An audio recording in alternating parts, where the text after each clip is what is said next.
Nursing कर्मचारीको रात्रि duty भत्ता दोब्बर गरेको छु।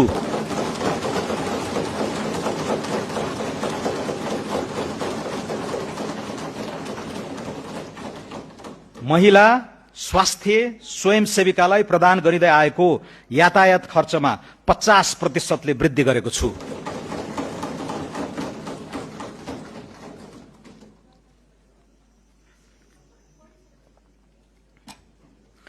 दलित समुदायको परम्परागत सिप संरक्षण, आय आर्जन, प्रविधि स्तरोन्नतिका क्रियाकलाप सहित एकीकृत रूपमा दलित केन्द्रित लगानी बढाउनेछौं।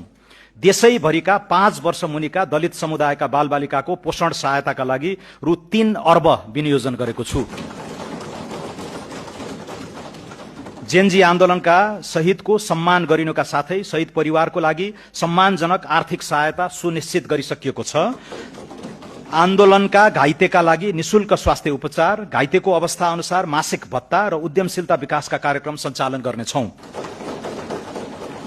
सरकारी कार्यालयले निर्माण गर्ने भौतिक संरचना, डिजिटल प्रविधि, वेबसाइट र सफ्टवेयरहरू सबै किसिमका अपाङ्गता भएका व्यक्तिले प्रयोग गर्न मिल्ने ढाँचामा विकास गर्दै लैजानेछौं।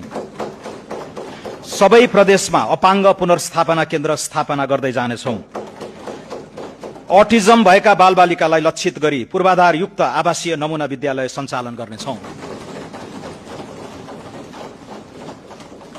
गिग वर्करलाई औपचारिक श्रम र सामाजिक सुरक्षाको दायरामा ल्याउनेछौं। जीवन चक्रका विभिन्न चरणमा हुन सक्ने जोखिमबाट संरक्षण प्रदान गर्न सामाजिक सुरक्षातर्फ रु 120 अर्ब विनियोजन गरेको छु।